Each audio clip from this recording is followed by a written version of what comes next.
was you might be able to see behind us, some of the Florida State football players are still leaving the practice fields after the first day in practice for preseason 2019.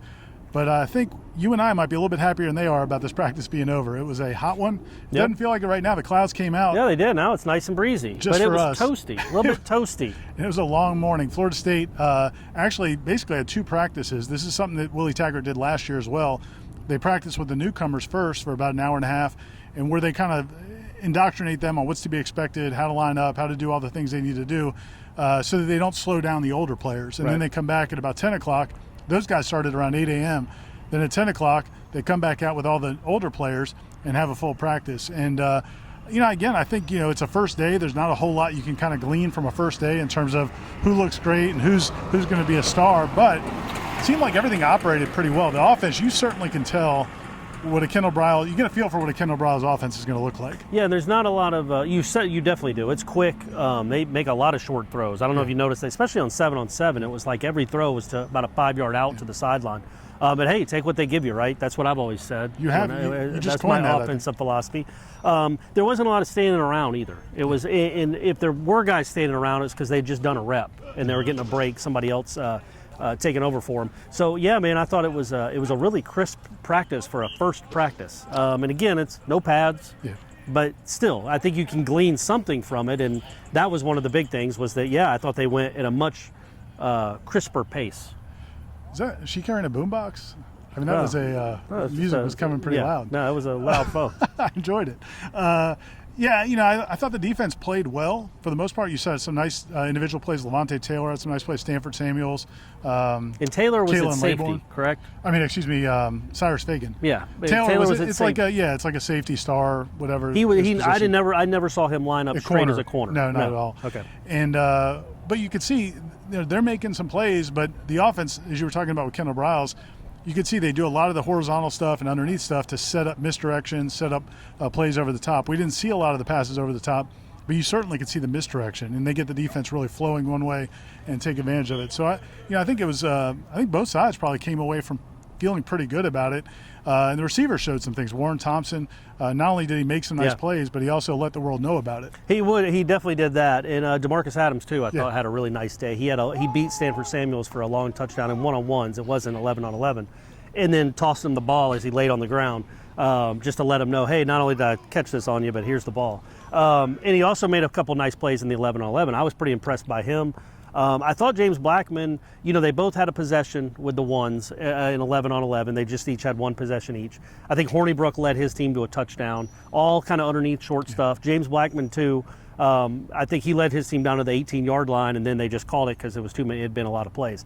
But the one thing I was going to say about Blackman, when they were doing 7-on-7, he was taking what the defense gave almost throughout. I think he threw like 6 straight passes to Warren Thompson just on the sideline, just one of those 7-yard stop routes, like a safety valve almost.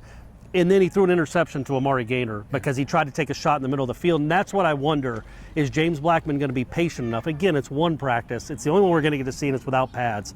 But is he going to be patient enough to take what they give you? Or is he going to, his mindset is eventually to just take a shot? Now, she did have a speaker, right? She definitely did, yeah. This campus, they love some music on this campus. And that interception by Gaynor was big time. Yeah, really impressive play. Unfortunately, Haslan's getting the bike rider with the speakers. I think she had some 24s on the back. I don't know if Amari Gaynor. We didn't get video of it because it was at the end of the practice where they weren't letting us film. But Amari Gaynor had a really spectacular kind of leaping interception. Yeah.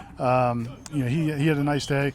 I think overall the competition was good. Towards the end, guys were really struggling physically. I think they did a conditioning test this morning. They did, and it was really hot. It was brutal. And fans will, you kind of get on, oh, why aren't they in shape? You can't simulate this many hours in at least shells. And it's August 1st. You got 30 days to really get into playing shape. Position-wise, depth charts-wise, we'll have plenty of updates at warchant.com. We've got the whole thing broken down position by position. But I was going to say real quick, I did not see a second in 7-on-7. Well, 7-on-7 you can't really do it, but in 11-on-11, it looked like it was all 3-4. Yeah. The defense, right? Looked like it was all 3-4. Yeah, no, it was. Leonard Warner. Kendo standing up. Yeah. Janarius Robinson standing up. Yeah, they would have either Kendo or Leonard Warner or Janarius Robinson as where they could come off the edge as a pass rusher or drop back into coverage. But, yeah, it basically looked like an outside linebacker and a 3-4. Would it be busier if we just recorded this on I-10? I think Or it Tennessee would. Street, But probably then a little bit. It would become white noise. This is more distracting because Yeah. it just kind of comes and Yeah. goes. But I like it. We're involving. We are. We're in the middle of the community. campus.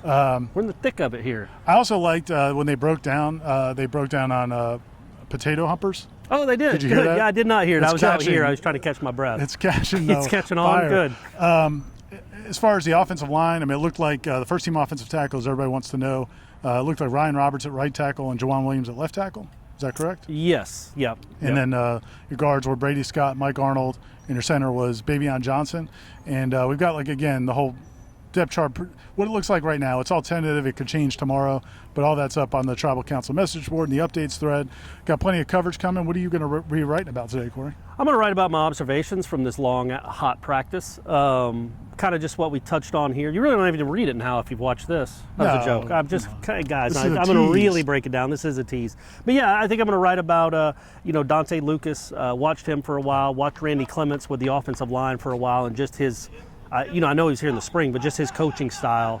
And it does seem like it's much more encouraging. I feel like these guys have been beaten down a pretty good bit. They've had And a rough go of it. you can tell he's trying to be really encouraging. And just watching Dante Lucas, it's really impressive, not just physically, but how he is as a teammate, how he takes competition. There was one play where Corey Durden, he went one-on-one against Corey Durden twice, and I don't think that's an accident that he also went up against Marvin Wilson. Like, they want him to face those guys.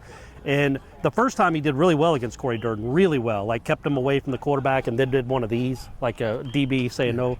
And then the next time Durden beat him pretty good, and he kind of jogged off to the side for a second, clapped his hands, went back, tapped him on the helmet, took coaching. Like, I just think he's one of those guys. He's going to be a guy that's going to be a big-time addition to that position group and segment, even if he's not playing a ton. I think Gene Williams already has a photo gallery up, or it's going up on the site. Aslan had tons of video that we'll be posting over the next day or two. Probably have to break it up. We got so much video. Too much. Can't put it all Too at once. But yeah, more content coming at warchant.com. They'll be back at it tomorrow, and our staff will be back at it tomorrow, covering practice Saturday morning and Sunday morning. So stay with warchant.com for complete coverage as the Florida State Seminoles get ready for the potato humpers. Yeah, we got 30 days left.